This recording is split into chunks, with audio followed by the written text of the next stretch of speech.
tombonintsika mandrakariva ny fahasoavana sy ny fiadanana avy amin'Andriamanitra iray antsika Jesosy Kristy zanan'ilay tokana tompontsika.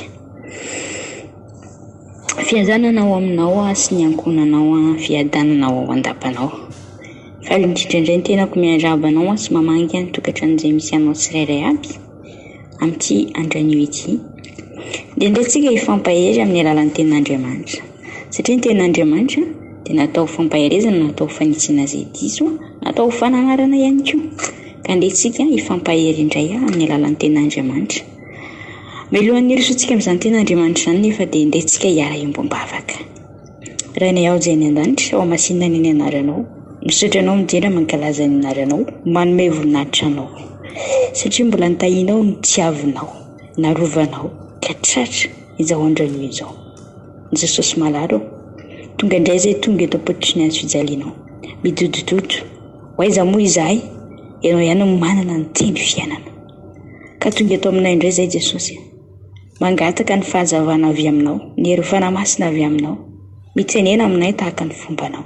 Sokafo ny fonay ho tany lonaka, aniren'ny teninao, ny sainay, mba hahafahanay manakatra sy mandray an'izay tena tianao ambara amin'ny alalan'ny teninao. Tompo malalo, tendreo ny lelako tsy hanambara afa-tsy ny sitraponao irery ihany. Ka izay rehetra tsy araka ny sitraponao dia ka tsy ho ambinina, ka tsy ho tanteraka, tsy ho voalaza. Ka miteneny ianao Jesosy, manatrefena ianao fanamasina, miasa-mahery ianao, manatreha anay amin'izao anio izao. Jesosy, izany mivavaka sandratray. Fohy dia fohy, nefa ianao no malala, ny any am-potsy miloaka. Mafantatra, ny etahetapony tsirairay aby, dia mitenena indray ary tahaka ny fombanao. Voninkiana anao izay mpianatra ao. Misaotra Jesosy malalo. Amen. Ya, ny tenin'Andriamanitra izay hoentintsika mifampahery amin'ity androany ity dia arak'izay voasoratra ao amin'ny bokin'ny Efesiana toko 4 dia ny 14 ka hatramin'ny 17. Efesiana toko 4 dia ny 14 ka hatramin'ny 17 izay mivaky toy izao amin'ny anaran'ny Tompo. Mifaharary ka siky ny fahamarinana mivalanareo, ary mitafy ny rariny ho fiarovan'ny tratra, ary kiraroy ny fahavononam-panahy avy amin'ny filazantsara ny fihavanana ny tongotrareo, ary ho fanampin'izany rehetra izany dia tany ny finoana ao am-pinga, izay azahoanareo hamono zana-tsipika amin'ny rehetra rehetra izay alefan'ilay ratsy, ary raiso ny famonjena ho fiarovandoha sy ny tenin'Andriamanitra ho sabatsy ny fanahy. Ray masino manamasinana ny fahamasinana, fa ny teninao no fahamasinana. Amen. Izany tenin'Andriamanitra izany indray no tsika mifampahery, mifampizara amin'ity androany ity.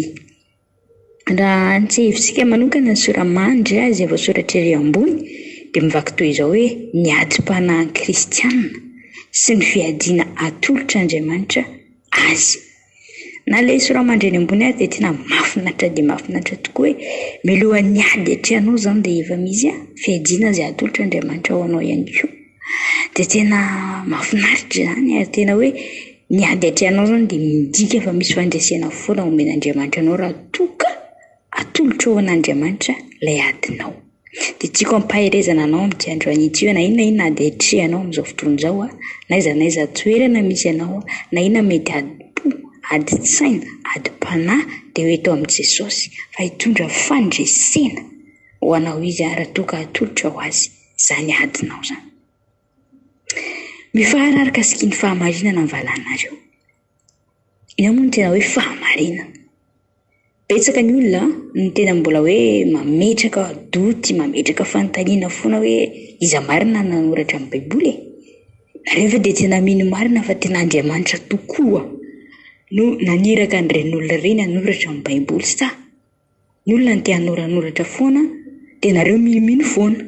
Izay moa izany matetika ny ataon'ireo ate nareo olona tsy mino amin'ny Baiboly hoe nareo dia fanatika, minomino foana, manaonao foana, satria Andriamanitra tsy hita maso, olona tsy hita maso dia nefa ndenonareo ny Baiboly. Sarotra ho an'ny olona tokoa ny ino tsy hamantatra an'Andriamanitra raha toka tsy manana firaisana amin'Andriamanitra ny olona anankiray. Ny tenin'Andriamanitra dia misy heviny anankiroa foana. Misy ny heviny ara-nofo izay tokony ho arahantsika, dia misy koa ny heviny ara-panahy izay tokony ho raisitsika. Dia raha amin'ny fahamarinana dia ny ara-panahy ny jarevantsika dia ny tenin'Andriamanitra. Tadidiva Jesosy Kristy nandritra ny fotoana ny vahiny ihany antsitsy tany dia mamerimberina azy matetika hoe lazaiko aminareo marina dia marina tokoa. Marina dia marina tokoa satria arak'ilay teny izay nentiko namarana navaky teny teo izay voasoratra any amin'ny Jaona 7:17 manomasina azy amin'ny fahamarinana fa ny teninao no fahamarinana. Izany hoe ny tenin'Andriamanitra no fahamarinana izay inontsika sy raisitsika. Sikino ny fahamarinana ny valahanareo. Satria rehefa misikina ianao ny antony sikinanao indraindray raha hoe fekibo izany lazaintsika manokana ifehezana valahana dia ny fekibo izany. Ka raha ohatra ka hoe ny tenin'Andriamanitra no ifaharantsika ho ataontsika asolony zavatra mameha ny tenantsika satria izay mihitsy ny asan'ny fekibo. Raha manana akanjo somary malalaka ianao fehezinao amin'ny fekibo mba hipetraka tsara, mba ho atononanao tsara. Ka raha ny tenin'Andriamanitra izany no ifehezantsika ny tenantsika mba tena hoe ionona ao anatin'izay zavatra itsika dia tena ho hitantsika fa tena hitondra soa ho an'ny tenantsika. Raha ny heviny ara-panahy izany fahamarinana dia ny tenin'Andriamanitra no tena fahamarinana. Za tsy afaka andeha hiditra lalina ho an'ireo izay tsy mino ho iza marina nanoratra amin'ny Baiboly. Tena marina tokoa ve fa zavatra anankiray tiako hitarihana ny sainao androany dia izao hoe za zao raha fantatry ianao hoe farany anarako fantatry ianao, hitanao ny tranoko fa tsy ho fantatry ianao noviana mihitsy amin'ny firy maraina amin'ny fo ina sakafo aniko amin'ny firy alina no matory. Raha tsy maninona, raha tsy miara-mipetraka amiko anao, miara-mipetraka amiko anao ao amin'ny trano anankiray dia ho hitanao amin'ny firy maraina amin'ny fo inona ny foto-tsakafo hoaniko ao, inona ny lokon'ny akanjo nanaovako androany, tamin'ny firy any natory androany. Izany hoe raha tsy mandray ny Jesosy ho tongo sy mpamonjy ary mpanapaka amin'ny fiainanao ianao, tsy ho fantatra ianao mihitsy ny tena fisian'Andriamanitra marina, tsy ho takatra ianao mihitsy ny tena fahamarinana ny tenin'Andriamanitra. Satria ny tenin'Andriamanitra fotsiny ny boky rehetrarehetra amin'ny Baiboly hoe vakiako hatramin'ny voalohany ka hatramin'ny farany dia vita, fa misy hery, misy tenim-pikasana. Ny zavatra voasoratra ao dia ho tanteraka aminao raha tena mino tokoa ianao. Ka izay no tiako hanasananao raha mangetaheta ianao dia fantatra ny tena fahamarinana marina sy ny tena sitrapon'Andriamanitra manatona azy. Manatona n'Andriamanitra, manatona eo ampotrisiny azy fijaliana dia tenen'ny Jesosy tia mantatra, tia hiaraka aminao ka intia mijiry ato anatiko anao fa ho raisiko anao mpamonjy sy mpanapaka amin'ny fiainao dia ho hitanao tokoa fa tena misy ny fahamarinana, misy ny hery izay hoentin'ny tenin'Andriamanitra. Mitafindrary no fiarovan-dratra. Raha alaitsika arak'ilay efa nitsaineniko teo misy heviny anankiroa foana ny tenin'Andriamanitra, fa raha alaitsika amin'ny fiainana andavanandro ho inona ny rariny. Raha mijery manokana antsika ny amin'ny testamenta taloha, raha tsatra mijangajanga ny olona dia na ny lahy na ny vavy dia tsoram-bato ho faty, na tratra mangalatra dia misy lalàna hatramin'izao any amin'ny faritra samihafa tapahana ny tananao raha tratra mangalatra ianao. Misy ny atao hoe fitsaram-bahoaka izay tena hoe raha vao misy abibiana ataonao na zavatra ataonao dia taperina ny anao satria izay ny sahazanao. Izay ilay rariny. Raha maha-olombelona ny tena dia izay ny rariny. Fa raha jerevantsika ny fomba fijerin'Andriamanitra, inona ny rariny eo amin'ny fomba fijerin'Andriamanitra? Amin'ny fomba fijerin'Andriamanitra, ny rariny raha misy mamelaka ny takolaka ao avy, atolory azy ny takolaka ao ankavanana. Raha misy maka ny lambanao dia avelao ho azy. Raha misy manao ratsy aminao mivavah ho azy. Sarotra izany ary tena samy teny ianao hoe tsy rariny izany. Tsy rariny izany. Nefa izany ny rariny ao amin'Andriamanitra. Ny dikan'ny teny hoe rariny amin'Andriamanitra dia ilay fankatoavanao. Ilay fankatoavanao. Ilay finoanao hoe Jehovah hiady ho anahy fa za angina. Ilay fanoranao ny adinao an'Andriamanitra dia tena ankatoavanao hoe za tsy hanao ninina. Mamela ny elikin'olona eny amin'ny foko sy ny saiko iray manontolo satria fantako fa hiady ho anahy Jehovah. Izay ny rariny. Na inona atao aminao dia apetraka ianao foana. Andriamanitra ny miady, Andriamanitra ny mamaly, Andriamanitra ny mandrary fa ny antsarako dia ny mangina. Mitrarina amin'Andriamanitra dia mijika ho fankatoavana. Satria raha tsy ankatoavinao ilay fahamarinana izay hoentin'ny tenin'Andriamanitra dia ilay tenin'Andriamanitra izany dia tsy azo rariny eo anaty an'Andriamanitra mihitsy ianao. Mahazo rariny ianao raha ataoko hoe nisy olona nangalatra amin'ny volanao na namaky ny tranonao ka novononao, mety rariny izany ho mason'ny olombelona fa tsy rariny eo anaty an'Andriamanitra. Satria Andriamanitra dia te hametraka foana. Ny safidy eo alohantsika fa manana ny faniriany sy ny hetahitany kosa ny fisy. Fa anjarako sy anjaranao no mahafantatra hoe inona marina ny tena rariny eo amin'ny fiarahana amin'Andriamanitra. Ry havana malala, mety sarotrarotra tokoa no miara-dalana amin'Andriamanitra. Ary mazetsika ny olona dia miteny fa sarotra ny mijoro ho tena kristianina. Nefa za tena tia hampahery ianao androany hoe sarotra io rehefa tena atolotra ho an'Andriamanitra ny fiainanao sy ny adinao rehetrarehetra. Fa miara-dalana aminao foana Andriamanitra. Ary kiraroy ny fahavonona-panahy avy amin'ny filazantsara ny fihavanana ny tongotrareo. Kiraroy. Ny antony anaovantsika kiraro matetika dia mba hoe hiarovana antsika. Mety hoe raha mamay loatra ny tany dia mba tsy ho may faladianao. Raha mamotaka be dia mba tsy hisopotaka ianao. Raha mando mba tsy halamy ianao na mba tsy henjera mba izay ny ilayntsika ny tena hoe kiraro. Nefa koa misy ny karazana kiraro tsy azonao anaovana raha amin'ny andro havorana. Misy ny karazana kiraro tsy azonao anaovana amin'ny andro mafana. Misy ny karazana kiraro mety tsy azonao anaovana anaty fotaka. Ka mila mahay tsara zany tsika misafidy hoe inona ny kiraro anaovantsika manoloana ny événement sy ny saison mitsanga rehetrarehetra sy hitantsika eo amin'ny fiainantsika. Dia inona ny heviny amin'ny heviny ara-panahy dia izao hoe ny kiraro izay kirarontsika dia tsy inona akory fa ny vavaka. Hitanao ilay fiainam-bavaka nananao iny alohan'ny hivoahanao an-trano dia kiraronao mivavaka ianao feno vavaka ka na inona dia trianao mandritra ny tontolo andro. Na inona fakam-panana fa ny injehana na inona hiatrianao mandritra ny tontolo andronao dia izao hoe ianao efa nivonina fa andeha araka amin'Andriamanitra izany hoe efa nikiraronao ilay fahavonona-panahy dia tsy inona koa fa ny vavaka. Ny vavaka izay tena hoe mila anao manana fiainam-bavaka mihitsy ianao. Mila manana fiainam-bavaka mandrakariva ianao rehefa miaraka amin'Andriamanitra. Satria ny vavaka iny efa resaka nataonao tamin'Andriamanitra efa midika iny fa na inona dia trianao mandritra ny tontolo andro dia izao hoe efa Andriamanitra no miady an'izay. Na inona olana mety ho sedrainao dia efa fantatranao fa Andriamanitra mandray tanana an'izay. Fa efa napetraka eo aminy tamin'ny alalan'ny vavaka izay. Dia ilay fahavononanao andeha na aiza na aiza na aiza. Ny vavaka koa dia anisan'ny fitoriana filazantsara anankiray miafina. Maninona moa izany no teny hoe fitoriana filazantsara miafina ny vavaka satria raha misy olona anankiray izao mampalahelo anao ny toetrany nefa tsy azonao atonina ilay olona mitondra am-bavaka an'ilay olona ianao. Angingina sy hitan'ilay olona any ianao mitondra am-bavaka mametraka an'ilay olona eo am-pelantananao. Raha manana problème koa ny olona anankiray any ataontsika hoe ny firenena lavitra misy ianao tsy afaka ho tonga any fa vavaka no asandratrao. Raha misy koa olona tsy mety mamela heloka anao nefa ianao efa namela heloka azy dia hoentinao am-bavaka ilay olona. Vavaka no hamitranao fihavanana. Izay ilay izy hoe filazantsara ny fihavanana ny tongotrareo hozy izy. Izany hoe filazantsara miafina ihany koa, filazantsara mangingina ny fivavahana.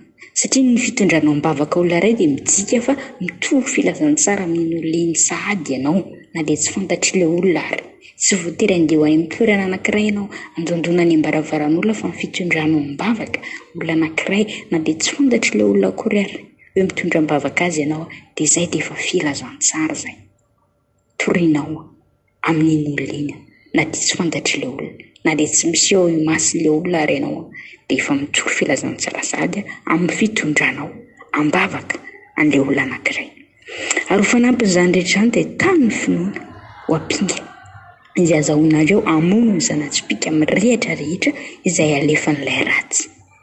Raha tsy hevitsika manokana ny hevitry ny teny hoe finoana izay voasoratra any amin'ny Hebreo 1:20 dia izao hoe ny finoana dia fahatokiana fahatokiana amin'ny zavatra notenaina ary fahatokiana amin'ny zavatra notenaina. Andraso vakitsika vetsivetsy fa sao dia mifamadika ny amakiko azy ary ny finoana dia fahatokiana ny amin'ny zavatra notenaina fanehoana ny zavatra tsy hita. Izay ny dikany finoana.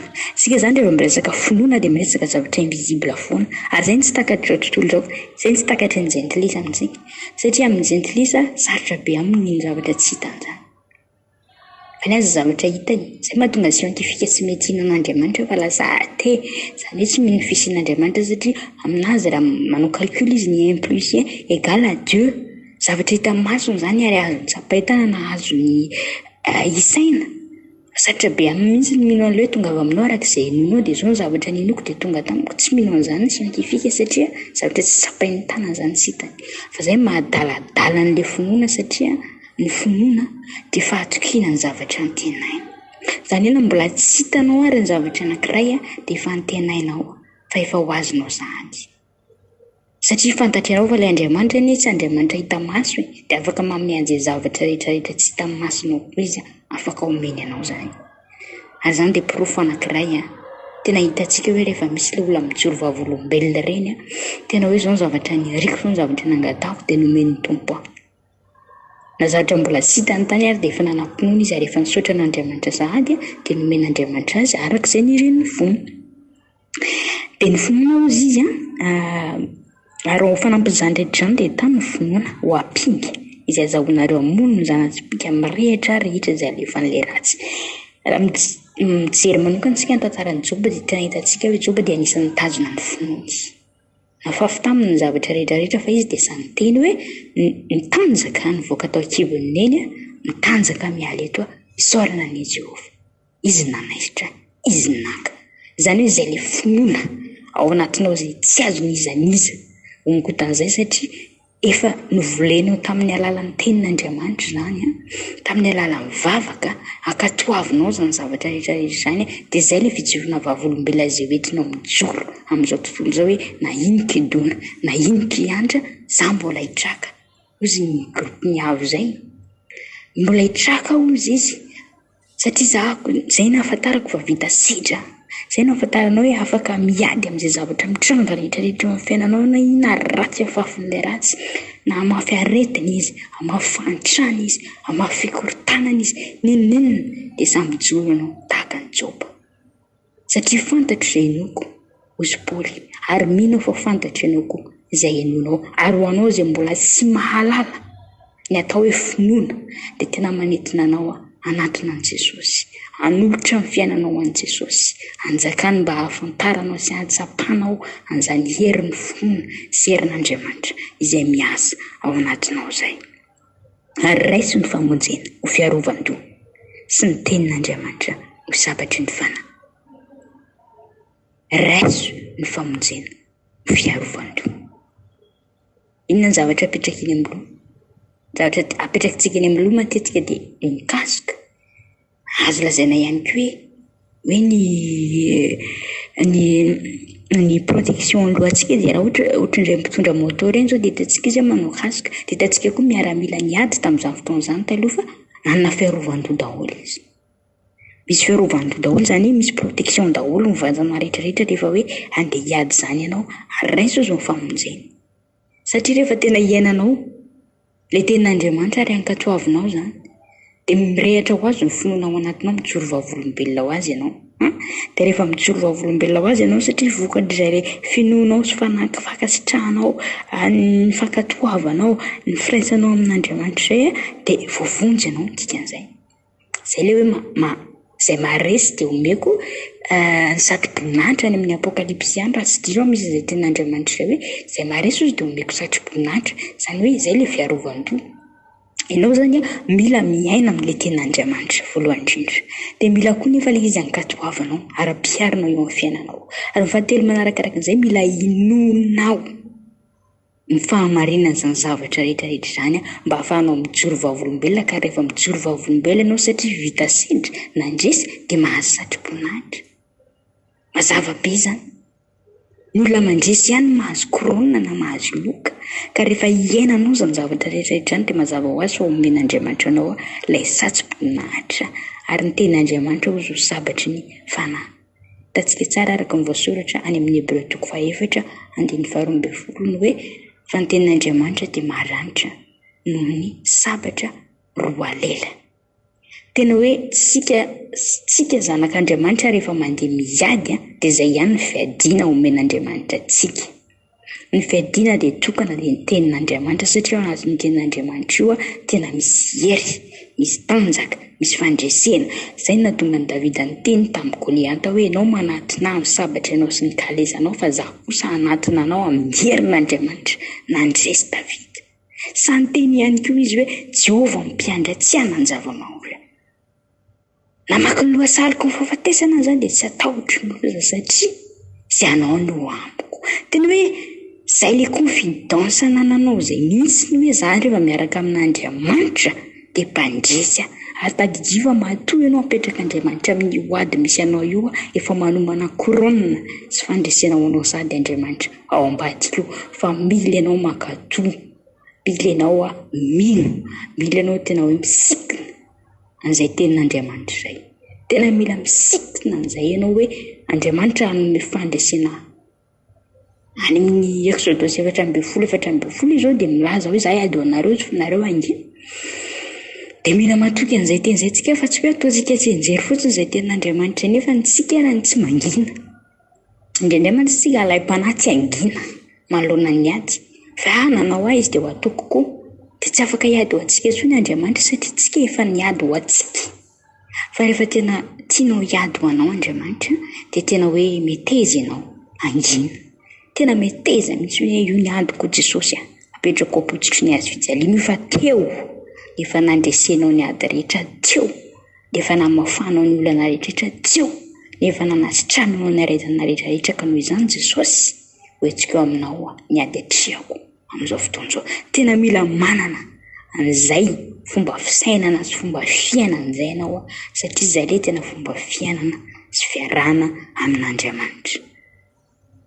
Tsy mora izany manara-tian'Andriamanitra izany satria betsaka ny fandrika izay ho ataon'ny Satana andavonanao fa izao mijoroy ianao. Ravitsiniko bango tokan'izay dia izy hoe mikoloha hevitra kely hoe manjany ianao amin'izao herinao izao. Na inona herinao amin'izao fotoana izao. Na mbola ao anaty ady ianao mbola tsy nivoaka fandresenao, mbola tsy ofisialy. Manjany ianao amin'izao herinao izao. Raha mbola anaty aretina ianao mbola tsy sitrana, manjany ianao amin'izao herinao izao. Raha mbola anaty olana maro samihafa ianao, anaty trosa, anatina tsy fantatro izay zavatra mbola mampizaly ianao sy mandreraka ny sainao sy ny fonao amin'izao fotoana izao dia izay manjany ianao amin'izao herinao izao satria mialohan'ny ady dia omen'Andriamanitra anao ny fanjesena. Ka tia hampahery ianao androany. Na inona adi-panahitry ianao. Rahavavy malala, ranadahy malala, dia tsaroa fa efa malala fiadiana atolotra anao Andriamanitra. Fa ny anjaranao dia ny manatrina an'Andriamanitra. Mandray an'izay fiadiana izay efa atolony ianao izay satria ny fampanantenako aminao izay dia fiadanana sy fiainana. Tian'Andriamanitra hiadantsika, tian'Andriamanitra ho sambatritsika eo amin'ny androm-piainantsika ka noho izany indrindra. Aza ketraka, aza kivy, mitrakaha, mandehana amin'izao herinao izao. Natoky 1% ary ny hery anananao amin'izao fotoana izao dia mitsangana. Mandehana fa ho fenon'Andriamanitra eny am-pandehanana ny herinao ary ho tolorany ianao ny fandresena. Ka dia mampahery ianao indrindra amin'ny anaran'ny Tompo.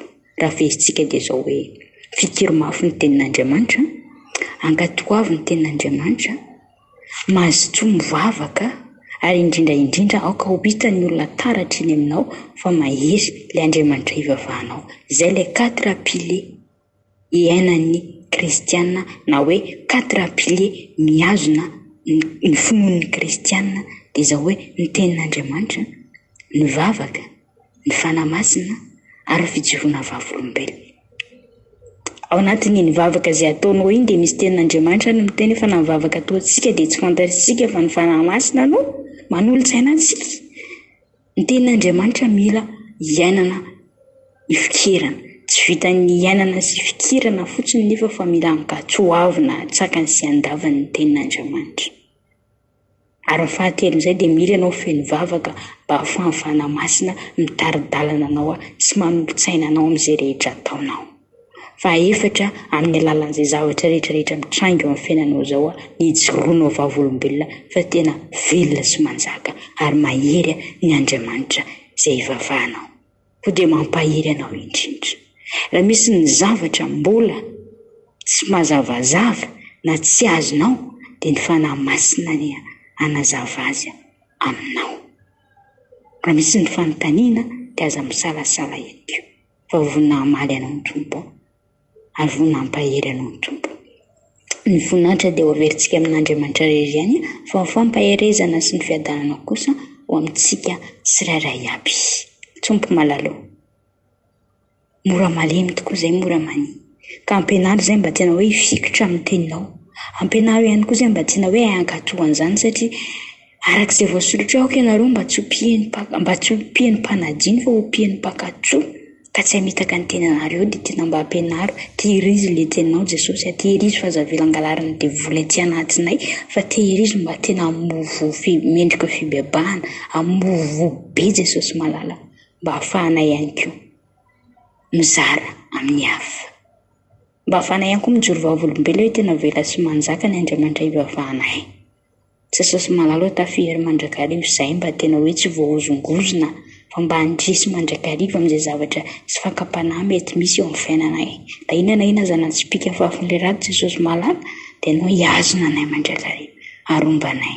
Izany Jesosy io ny hetaheta-ponay, izany ny vavaka ataonay sy ny avinay amin'ny anaranao Jesosy malala. Ilay tompondombo sy mpanjaka amin'ny mpanjaka ary misaotra sahady amin'ny ady atrehanay fa fantatray fa hampandresy anay ianao. Saotra Jesosy malala. Amen. Saminta iny tompo indrindra tompoko dia miray anao ahery sy andresy amin'ny ady izay atrehanao. Ka didio tianao Jesosy mandehana amin'izao herinao izao. Voninahitra ao an'Andriamanitra rehetra. Amen.